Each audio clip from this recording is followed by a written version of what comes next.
عليه وعلى آله وأصحابه وسلم تسليما مزيدا وبعد. Hadirin jamaah Masjid Agung Al-Ukhwah Bandung yang Allah muliakan, para pendengar radio Tarbiyah Sunnah Bandung, pendengar radio Roja di beberapa kota, pemirsa Roja TV dan TV-TV lain. Di Kamis kedua ini kita kembali berjumpa seperti biasa dalam kajian yang diselenggarakan oleh Radio Roja Cilengsi, cuma bertempat di sini, membahas tentang kewanitaan, khusus pengajian akhwat, tapi ikhwan tidak terlarang untuk menghadirinya.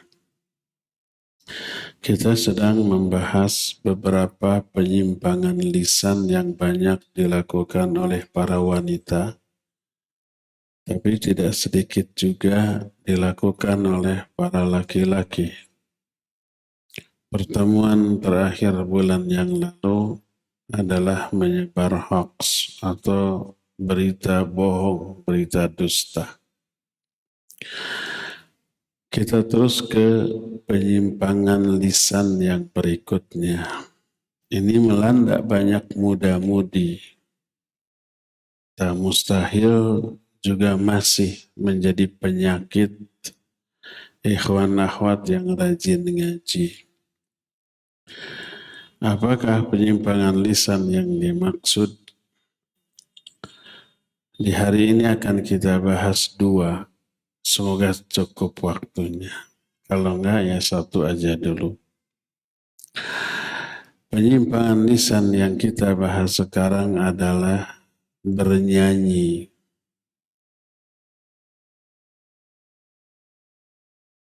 Dan ini merupakan sesuatu yang efeknya dahsyat. Efek buruk maksudnya ya. Bisa menumbuhkan kemunafikan. Seperti perkataan Ibnu Mas'ud radhiyallahu an, al-ghina yumbitun nifaq fil qalb kama yumbitul ma'uz zara'. Nyanyian itu bisa menumbuhkan kemunafikan di dalam hati sebagaimana air bisa menumbuhkan tumbuh-tumbuhan. Karena itulah maka Al-Quran dan hadis yang sahih mengharamkan. Para sahabat sepakat tentang pengharamannya ini. Ayat Allah dalam Al-Quran dalam surah Luqman ayat yang ke-6, wa minan nas may yashtari lahwal hadith liyudilla an sabilillah bighairi ilmin wa yattakhidaha huzwa ulaika lahum adzabun muhin. Di antara manusia ada yang menggunakan lahwal hadis. Kata Ibnu Mas'ud sampai bersumpah 3 kali, wallahi alladzi la ilaha illahu anna lahwal hadis al-ghina. Demi Allah yang tidak ada sesembahan yang hak selain Dia, bahwa lahwal hadis di sini adalah al-ghina, nyanyian. Karena itulah Imam Ibnu Katsir dalam kitab tafsirnya ketika menafsirkan ayat ini menyatakan nuzilat hadhil ayah fi tahrimil ghina. Ayat ini diturunkan untuk mengharamkan nyanyian. Untuk apa? Liyudilla an sabilillahi bighairi ilmin, untuk menyesatkan manusia dari jalan Allah tanpa ilmu, wa yattakhidaha huzwa, dan mengambilnya, menjadikannya sebagai permainan, sebagai kesenangan, hiburan. Lihat akhir ayat ini, ulaika lahum adzabun muhin. Bagi mereka akan memperoleh azab yang sangat menghinakan. Karena itulah maka para ulama menyebut dengan sebutan yang sangat buruk bagi nyanyian, bahkan bukan hanya para ulama, Nabi SAW pun menyebut nyanyian itu dengan sebutan-sebutan yang buruk. Sebagaimana hadis riwayat Al-Hakim dan Al-Baihaqi. Al-Hakim dalam kitab Al-Mustadrak, ya. Lalu beliau menyatakan sahih berdasarkan sahih Muslim, walaupun Imam Muslim tidak mengeluarkan. Imam Az-Zahabi menyetujui pensahihan Al-Hakim ini. Berkata Nabi SAW, Inni lam anha anil buka, walakin nahaitu an sautain ahmakain fajirain. Aku tidak melarang kalian dari menangis, tapi aku melarang dari dua jenis suara yang bodoh dan fajir. Asyik kedurhakaan. Dua suara yang dilarang oleh Nabi SAW. Pertama, sautun inna nagmatil lahwin wa la'bin wa mazamiri syaitan. Wa sautun inda musibatin latama wujuhin wa syaqqa juyubin wa ranati syaitan. Dua suara yang bodoh dan fajir ini, pertama adalah suara nyanyian, main-main dan seruling syaitan, alat-alat musiknya. Dan suara lagi adalah suara ketika musibah berupa niyah, meratap gitu, dan disebut waronati syaitan, itu rintihan syaitan. Itu ucapan Nabi alaihi salatu wassalam yang menjelaskan bahwa musik dan nyanyian itu adalah suara yang bodoh dan fajir. Imran bin Husain radhiyallahu an dalam hadis riwayat Imam At-Tirmidzi, dan At-Tirmidzi menyatakan hadis ini hasan sahih, berkata Rasul sallallahu alaihi wa alihi wasallam, kata beliau, inna fi hadhil ummah khasfun wa maskhun wa qadhaf. Di kalangan umat ini nanti akan ada 3 jenis azab. Pertama, khasfun, diamblaskannya, terkubur di dalam tanah. Kedua, maskhun, dirubahnya menjadi kerak-kerak dan babi-babi. Dan ini para ulama menjelaskan dengan 2 makna. Makna hakiki, makna majazi. Hakiki itu benar, wajahnya seperti kerak dan babi. Atau makna majazi, karakternya. Ini ikhtilaf. Yang ketiga, qadhaf. Qadhaf itu angin yang menerbangkan orang. Angin puyuh, angin puting beliung, angin ribut kayak gitulah. Faqala ahadu minal muslimin, ya Rasulullah mata dzak? Maka berkata salah seorang sahabat di kalangan kaum muslimin, wahai Rasulullah, kapan itu bakal terjadi? Dzab itu turunnya kapan? Beliau menjawab, idza dhaharatil qainat wal ma'azif wa syuribatil khamr. Kalau sudah muncul qainat. Qain itu para biduanita, para penyanyi, dan ma'azif, alat-alat musik, dan syuribatil khumur, dan sudah dikonsumsinya khamr. Maka itu menjadi hiburan yang berubah menjadi industri yang sangat menguntungkan. Jualan lagu nyanyi itu laku enggak? Laku. Mahal apa murah? Mahal. Tapi peminatnya banyak. Orang yang bekerja di dunia musik dan lagu kaya-kaya.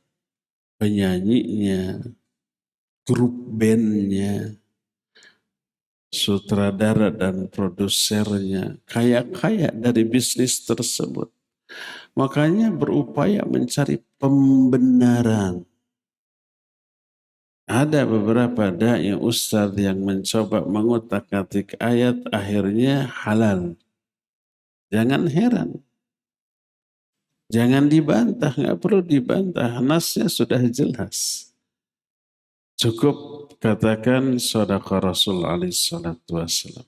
Benarlah Rasul sallallahu alaihi wasallam ketika beliau bersabda, la yakunanna min ummati aqwamun yastahilluna al-hirra wal harir wal khamr wal ma'azif. Hadis ini sahih riwayat Imam Bukhari dalam kitab Sahih Bukhari. Nanti layakunanna pasti akan muncul. Nabi SAW menekankan kepastiannya ini 2 kali penekanan. Pertama adanya huruf lam taukid di awal. Kedua ada nun taukid tsaqilah di akhir. Tadinya yakunu, kana yakunu. Yakunu itu akan terjadi nanti di masa yang akan datang. Masuk huruf la pendek, layakunu. Masuk huruf nun taukid tsaqilah di akhirnya, layakunanna. Dua-duanya taukid, 2 kali taukid, 2 kali penegasan, penekanan, memastikan pasti akan muncul min ummati, dari kalangan umatku. Aqwamun, beberapa kaum. Yastahilluna al-hirra wal harira wal khamr wal ma'azif. Mereka akan menghalalkan 4 hal yang diharamkan. Apa saja itu? Al-hirra. Al-hirra itu pergaulan bebas, perzinahan. Asal suka sama suka atau tak ada yang dirugikan. Bahkan ini saling menguntungkan, simbiosis, mutualisme. Ini untung, itu untung. Dan nggak ada yang dirugikan. Di mana haramnya kan gitu ya. Dihalalkan al-hirra wal harir, pakaian sutra, wal khamr, minuman keras, wal ma'azib, dan alat-alat musik. Bahkan 3-tiganya menjadi industri yang menguntungkan. Perzinahan jadi industri. Kemudian pakaian sutra, khamr, dan alat-alat musik. Maka dari sinilah kita meyakini betapa dahsyatnya pengaruh buruk musik dan nyanyian tersebut. Sehingga apa yang terjadi? Yang terjadi kerusakan di mana-mana. Lalu apa yang kita khawatirkan bahwa Allah Azza wa Jalla akan menurunkan azabnya, ini bisa benar-benar terjadi, teralami di kalangan kaum muslimin. Berdasarkan hal itu, maka wajib setiap kita ini menjauhi salah satu penyimpangan lisan yang dahsyat sekali efek buruknya, yaitu alat-alat musik dan nyanyian. Tak heran apabila para ulama di kalangan madhab yang 4 sepakat mengharamkannya. Termasuk kalangan ulama Syafi'iyah, ya. Salah satunya umpamanya dikatakan oleh seorang ulama Syafi'iyah namanya Syamsuddin Asy-Syarbini. Dia menyatakan al-ma'azif alatul lahwi wa minal ma'azif ar-rabab wal junk la isti'malu zara'i wa huwa sabanah sumiyat bidzalika li khulwi jawfiha. Kata beliau, al-ma'azif adalah alat musik. Contohnya adalah rebab, bahasa kitanya, ribab, termasuk hunuk dan syababah, itu termasuk beberapa alat musik. Dan beliau menyatakan bahwa seluruh yang disebutkan tadi telah disepakati keharamannya oleh para ulama sahabat-sahabat kami. Berkata Imam An-Nawawi rahimahullahu ta'ala, kata beliau ketika menjelaskan tentang masalah alat-alat musik dan nyanyian ini, beliau katakan, qultu al-asahhu tahrimuhu wallahu a'lam. Pendapat yang lebih sahih tentang masalah ini adalah pengharamannya wallahu a'lam.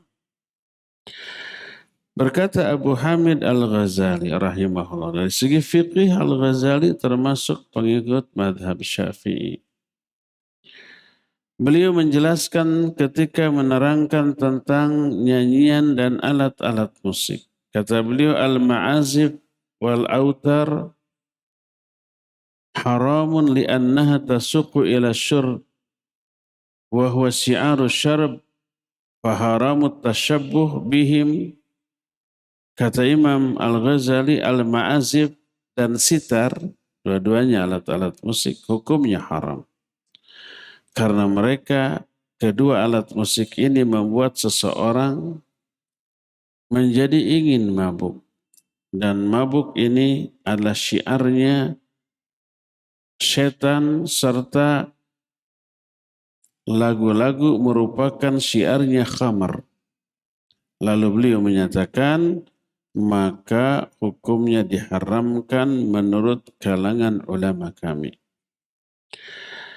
Oleh karena itulah maka tinggalkan musik-musik dan nyanyian karena keharamannya dengan tegas dikatakan oleh Al-Quran, oleh hadis-hadis yang sahih dan diberi dengan sebutan-sebutan yang buruk.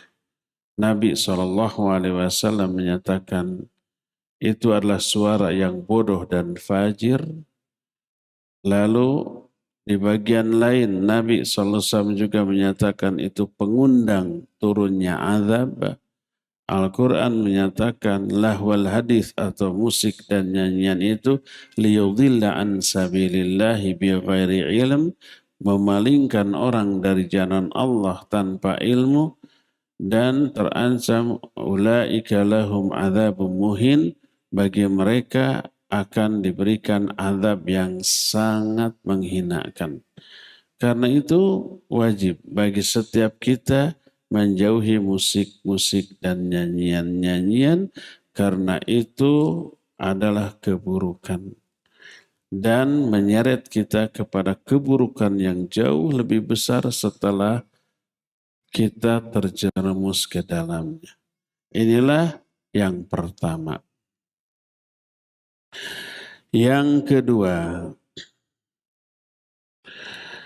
an-niyahah 'alal mayit. Yang kedua,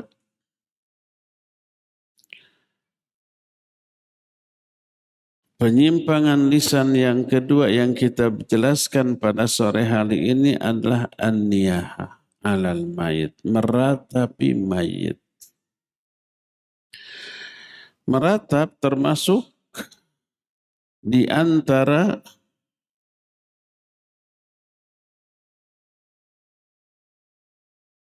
adat jahiliyah yang dilarang dan diharamkan oleh Nabi SAW. Bahkan oleh Nabi SAW orang yang melakukannya tidak diakui sebagai umat Nabi SAW. Sebagaimana diterangkan dalam salah satu hadis yang sahih riwayat Imam Bukhari dan Imam Muslim. Kata Rasul sallallahu alaihi wasallam, "Laisa minna man latamal khudud wa syaqqal juyub wa da'a bid'awal jahiliyah." Bukan golongan kami orang-orang yang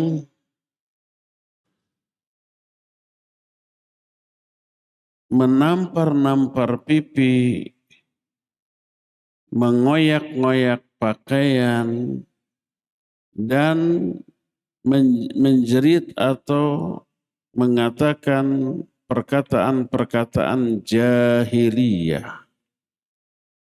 Perkataan jahiliyah di sini maknanya adalah meratap. Itu bukan golongan kami. Ini hadis konteksnya ketika menerima musibah. Ketika menerima musibah, orang kemudian stres seolah-olah tidak menerima musibah tersebut teralami oleh dirinya. Seperti kehilangan orang yang dicintai. Akibatnya dia meratap, meraung-raung, menjerit-jerit. Disertai dengan menampar-nampar pipi, menjambak-jambak rambutnya sendiri, mengoyak-ngoyak pakaiannya, guling-guling menjerit-jerit, maka kata Nabi SAW itu adalah adat jahiliyah. Yang kedua, tidak diakui oleh Nabi SAW sebagai umatnya. Ketiga, ada ancaman dari Nabi alaihi salatu wassalam. Kata beliau, an-naihatu idza lam tatub qabla mautiha. Wanita yang meratap disebut wanita karena umumnya yang meratap itu wanita. Apakah berlaku bagi laki-laki? Apalagi kalau laki-laki mengalami musibah lalu meratap, meraung-raung, menjerit-jerit, maka lebih besar lagi dosanya. Karena secara fitrah dia itu lebih kuat mental, lebih bisa tahan. Wanita yang biasanya mentalnya lebih lemah tidak kuat menanggung penderitaan akibat musibah lalu niyaha, meraung-raung. Makanya disebutkan an-naihatu, wanita yang meratap. Idza lam tatub qabla mautiha. Kalau dia itu tidak bertobat sebelum meninggalnya, kelak dia akan diberikan pakaian dan jarab dari api neraka. Jarab kuman-kuman yang memenuhi seluruh kulitnya, ya sakit, ya gatal, ya perih. Kemudian setelah itu diberi pakaian dari logam yang mencair. Kenapa logam mencair? Itu pasti karena panas. Dan suhu panasnya mungkin bukan ratusan derajat lagi, tapi ribuan derajat Celcius. Itu yang kemudian dijadikan sebagai pakaian, sebagai azab bagi dia. Kalau tidak taubat dari hal tersebut.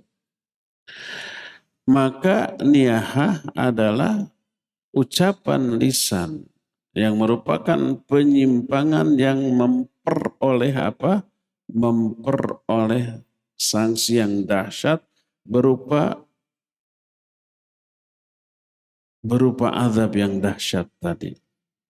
Dan ini termasuk di antara salah satu godaan syaitan.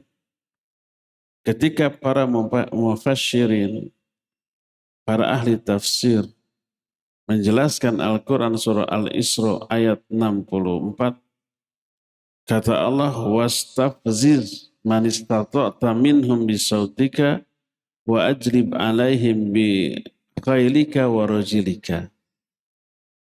Kata Allah Azza wa Jalla kepada iblis ketika iblis sudah dilaknat.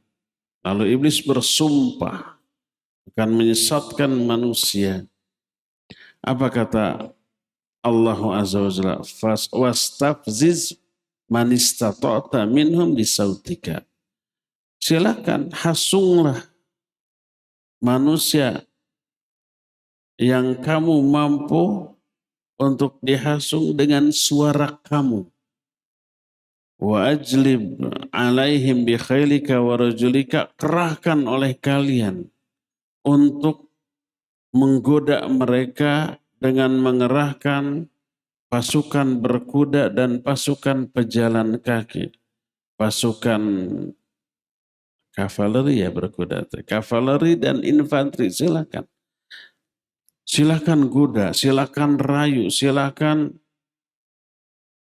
ganggu tuh manusia anak Adam. Dan pertama Allah menyatakan wastafziz man istata'ta minhum bisautika. Silakan belenggu mereka, pasung, ikat mereka, kendalikan mereka dengan suaramu. Dengan suara setan. Yang dimaksud dengan suara setan, kata Imam Ibnu Qayyim rahimahullah, pertama nyanyian tadi. Imam Ibnu Qayyim menafsirkan ayat itu bahwa suara setan adalah nyanyian. Orang yang sudah terpesona dengan nyanyian, dia tercandu, dia seolah-olah kecanduan, tidak bisa lepas. Karena apa? Karena memang hatinya tertawan, terhasung oleh suara nyanyian yang diakibatkan dari godaan setan. Ini yang pertama. Dan yang keduanya termasuk juga adalah an-niyaha. Jadi baik nyanyian ataupun niyahah, dua-duanya disebut sebagai suara syaitan oleh Allah Azza wa Jalla dalam surah Al-Isra ayat 64 tadi, wastafziz man istata'ta minhum bisautika. Hasung mereka itu, siapapun yang engkau mampu di kalangan mereka dengan suaramu, tawan hatinya dengan suaramu agar tergoda, agar terikat, terpasung, terhasung sehingga tidak bisa lepas. Dan rata-rata orang yang sudah terikat dengan nyanyian kan gitu ya. Di mana-mana lagi nyapu nyanyi ya. Lagi nyupir, nyuci piring, mak nyanyi. Lagi naik motor, lagi mau mobil, coba lihat radio yang disetel di mobil. Atau mungkin CD masih ada gitu ya. Nggak ada. Pakai USB sekarang ya. Disambung ke internet. Coba lihat di HP-nya. Isinya apa? Apakah murotal, kajian, atau musik dan nyanyian. Oleh karena itu, terhasung mereka, terbelenggu mereka, tertawan. Dan itu realisasi dari firman Allah yang sukses besar dilakukan oleh setan. Laknatullahi alaihi. Makanya Imam Ibnu Qayyim dalam kitab Ighatsatul Lahafan menyatakan suara setan adalah musik dan nyanyian. Syekh Al-Albani khusus menulis sebuah kutaib tentang hukum musik dan nyanyian dan memberi judul dengan judul Tahrimu Alatil Lahwi wa Tarab, haramnya alat-alat musik dan tabuhan-tabuhan seperti itu. Di sana dijelaskan beberapa ayat dan hadis yang menjelaskan keharaman itu dan ucapan para sahabat dan kesepakatan para ulama. Jadi suara setan mencakup nyanyian dan juga an-niyaha. Adapun menangis dengan tangisan yang wajar, maka tidak apa-apa. Ketika kita memperoleh musibah lalu menangis. Apapun musibahnya, terutama kehilangan orang yang kita cintai, orang tua, pasangan, anak kita yang sedang lucu-lucunya lalu meninggal, lalu menangis, boleh? Boleh. Selama tangisannya adalah tangisan yang wajar, yang lumrah. Ini dibolehkan. Ya. Karena Nabi SAW sendiri ketika putri-putrinya meninggal, beliau menangis. Semua putra-putrinya meninggal selama beliau masih hidup. Kecuali satu orang, yaitu Fatimah. Kalau Fatimah ketika beliau wafat, Fatimah masih hidup. 6 bulan setelah Nabi wafat, barulah Fatimah pun wafat. Selain Fatimah, meninggal semua. Termasuk putranya Ibrahim. Itu meninggal. Dan Nabi SAW menangis berurai air mata. Diciuminya jasad putranya tersebut. Maka itu tangisan yang wajar, boleh. Tidak masalah. Adapun yang melebihi kewajaran, baik dari segi volume, keras menjerit-jerit, ataupun dari segi jeda waktu. Terus tiap hari, enggak menjerit-jerit tapi nangis terus. Tiap hari, siang, malam, enggak mau makan, enggak bisa tidur seminggu. Sampai kata orang Sunda mah, carindul. Carindul itu, matanya itu bengkak dan merah. Karena apa? Karena nangis terus-terusan. Maka ini disebut niyah, maka tidak boleh. Dan itu diharamkan. Termasuk adat jahiliyah. Nah, inilah yang membuat bisa menyebabkan mayit yang ditangisi dengan tangisan yang meratap teradab, tersiksa dengan ratapan keluarganya atas dirinya. Sebagaimana dalam Sahih Bukhari dan Muslim ketika Umar bin Khattab ditusuk dari belakang dalam keadaan berlumuran darah. Ada seorang pemuda masuk namanya Suhaib, menangis. Kata Umar, ya Suhaib, atabki alayya, wahai Suhaib, engkau menangisi aku. Faqad qala Rasul sallallahu alaihi wasallam, innal mayyita yu'adzabu bi ba'di bukai ahlihi alaih. Padahal Rasul sallallahu alaihi wasallam bersabda bahwa mayit akan disiksa karena sebagian tangisan keluarganya atas dirinya. Mayit akan disiksa karena tangisan.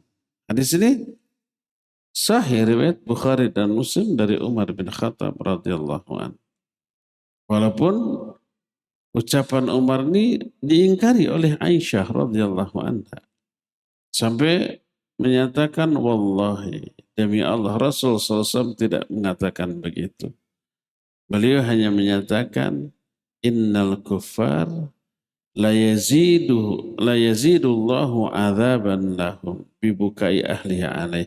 Orang-orang kafir akan ditambah azabnya karena tangisan keluarganya atas dirinya. Itu kata Aisyah. Ini hanya berlaku bagi orang kafir, tidak berlaku bagi orang-orang muslim. Tapi kata Imam Al-Qurtubi, perkataan Aisyah ini tidak menggugurkan kesahihan riwayat Umar tadi. Karena bukan hanya Umar yang mengatakan demikian. Beberapa sahabat lainnya juga mengatakan demikian. Bahwa mayit akan diazab karena tangisan keluarganya atas dirinya. Tapi bukankah yang bersalah itu keluarganya? Yang dimaksud tangisan di sini tangisan yang meratap, yang meraung-raung, yang menjerit-jerit. Makanya disebut biba'di bukai alaih, ahlihi alaih. Karena sebagian tangisan bukan seluruh tangisan. Sebagian tangisan yang dimaksud tangisan yang melewati batas kewajaran. Kalau masih wajar, enggak. Kalau melewati batas kewajaran yaitu meratap, nah baru kena tuh.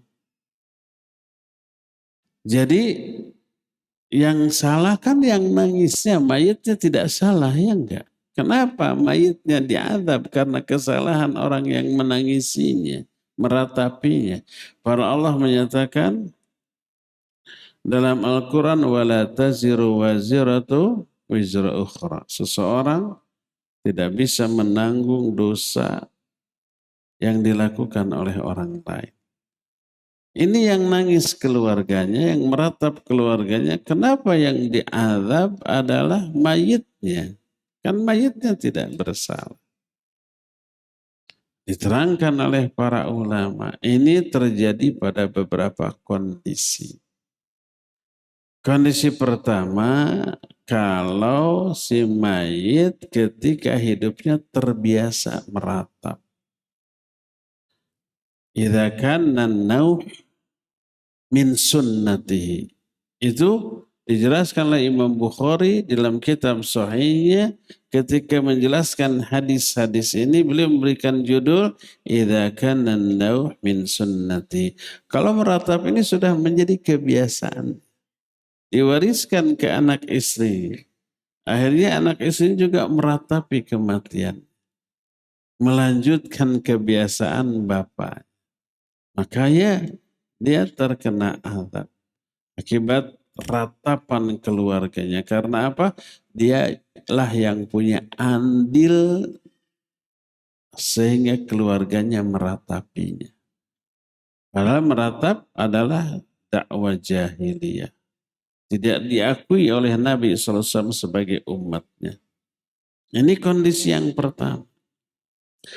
Kondisi kedua, kalau si mayit berwasiat ke keluarganya atau ke orang lain, kawan-kawannya, pengikut-pengikutnya, tetangganya, untuk menunjukkan dia ini punya banyak penggemar gitu loh. Nanti kalau saya nangis, kalian teriak-teriak, meraung-raung, meratap-ratap ya. Nanti siapa yang paling kenceng meratapnya dibayar oleh keluarganya. Sekedar untuk pencitraan saja. Diwasiatkan. Baik untuk kepentingan dunia pencitraan atau memang dia mau mewasiatkan ke keluarganya, ke kawan dekatnya untuk meratap.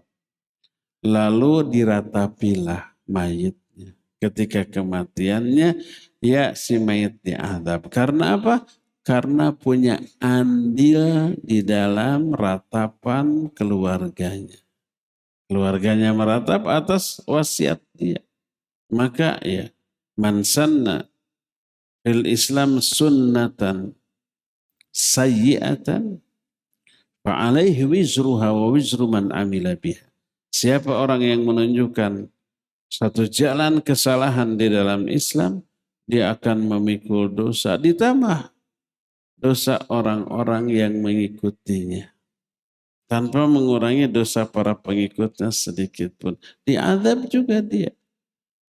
Ini makna yang pertama. Adapun kalau si mayit selama hidupnya tidak pernah meratap dan tidak mewasiatkan, bahkan mengajarkan, gak boleh meratap. Karena itu kebiasaan jahiliyah. Kalau bapak mati, sabar tegarlah kalian. Gak boleh meratap. Diwasiatkan begitu. Ternyata keluarganya meratapinya, maka sang bapak ini lepas dari dosa.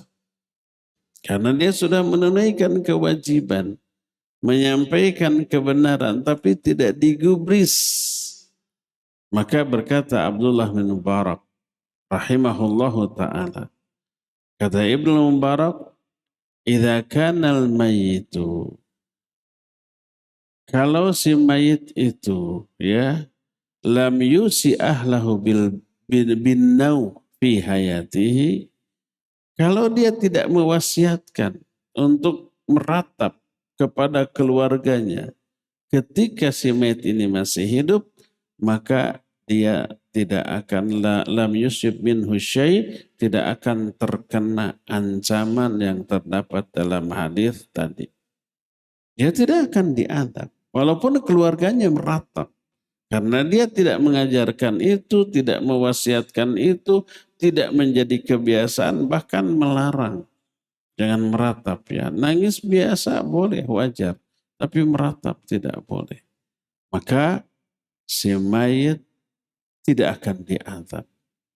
Inilah makna pertama dari hadis tadi, bahwa mayit diazab karena tangisan keluarganya atasnya. Yang dimaksud tangisan di sini ratapan. Makanya disebutkan yu'adzabu bi ba'di bukai. ahlihi alai. Diazab karena sebagian jenis tangisan. Tangisan yang menyebabkan diazab adalah tadi ratapan. Kalau menangis normal wajar nggak masalah. Ini makna yang pertama. Jadi betul dia diazab kalau kebiasaan dia selama hidup begitu atau dia mengajarkan ke keluarganya untuk meratapi kematiannya, ya. Adapun kalau tidak biasa, tidak mengajarkan, bahkan melarang keluarganya dari meratap, lalu keluarganya meratap setelah kematiannya, maka dia tidak akan terkena azab karena dia tidak berdosa. Inilah makna pertama. Makna kedua yang dimaksud dengan diazabnya mayit karena ratapan keluarganya adalah terazab secara psikis. Artinya dia menderita, melihat keluarganya menangisinya dengan meratap ketika kematiannya.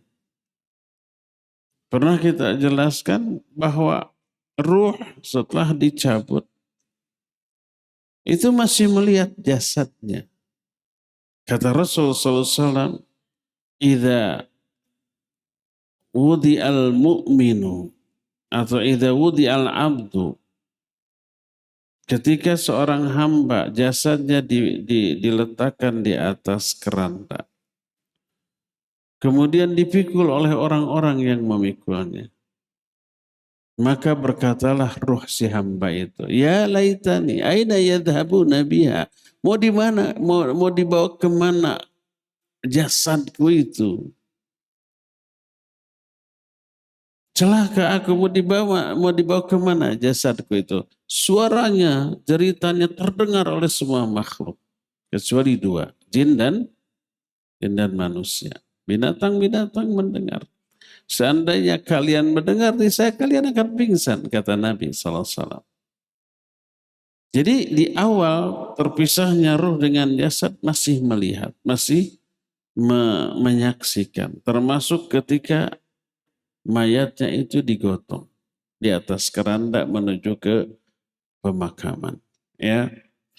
Oleh karena itu ketika awal dia keluar si ruh itu dari jasadnya melihat. Jasadnya dia melihat.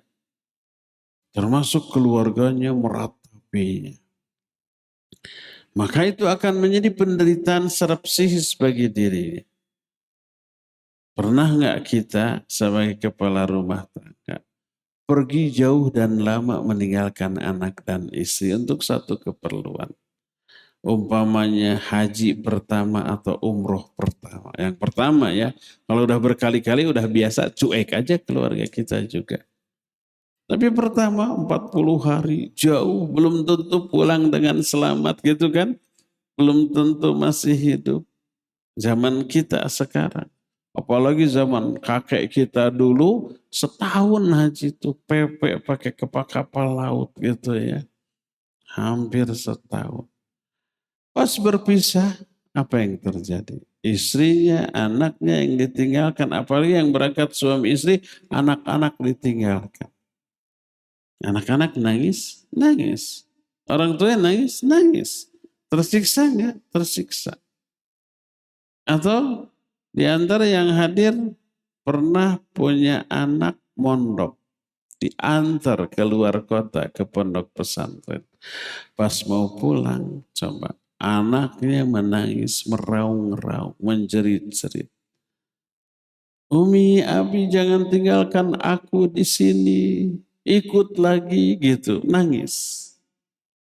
Perasaan kita sebagai orang tua gimana? Tersiksa? Ya. Menderita?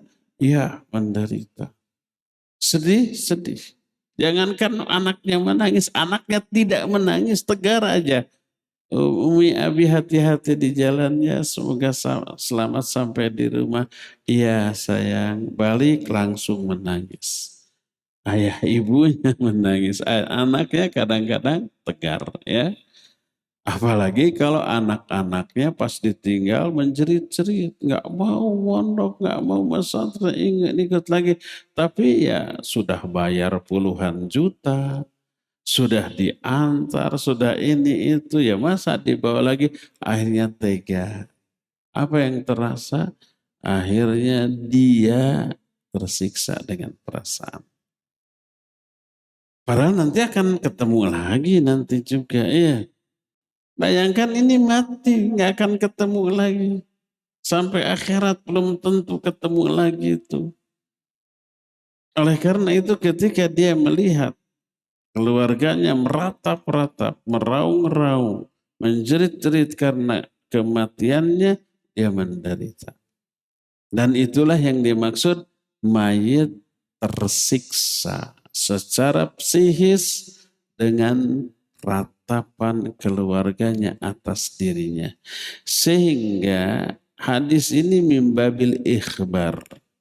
Hadis ini dalam rangka memberitahukan, bukan ancaman akan diazab, tapi pemberitahuan bahwa mayit pun tersiksa loh. Dengan ratapan keluarganya atas kematian dirinya, tersiksa secara psikis karena kesedihannya luar biasa yang dia rasakan, ya. Lihat betapa besarnya dampak dari meratap. Tidak hanya berdampak kepada si pelaku, tapi juga berdampak kepada mayat yang diratapinya.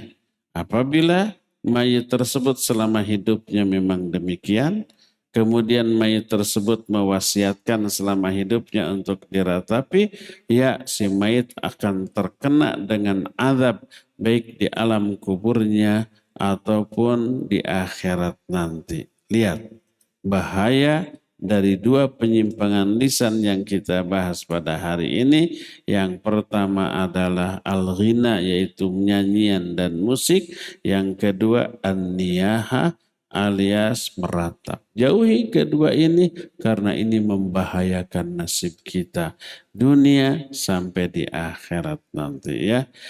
Pada sore hari ini cukup dua penyimpangan lisan yang kita bahas. Penyimpangan lisan yang berikutnya itu agak panjang, yaitu zinahnya lisan. Lisan bisa berzina. Bagaimana zinahnya lisan yang wajib kita jauhi, kita akan bahas ini di bulan yang akan datang. Untuk sekarang cukup sampai di sini. Insya Allah kita jumpa kembali di hari esok, hari Jumat, melanjutkan kajian kita Mukhtasar Ma'arijul Qabul jam 4. Subhanakallahum bihamdik asyhadu an la ilaha illa anta astaghfiruka wa atubu ilaik walhamdulillahi rabbil alamin. Wassalamualaikum warahmatullahi wabarakatuh.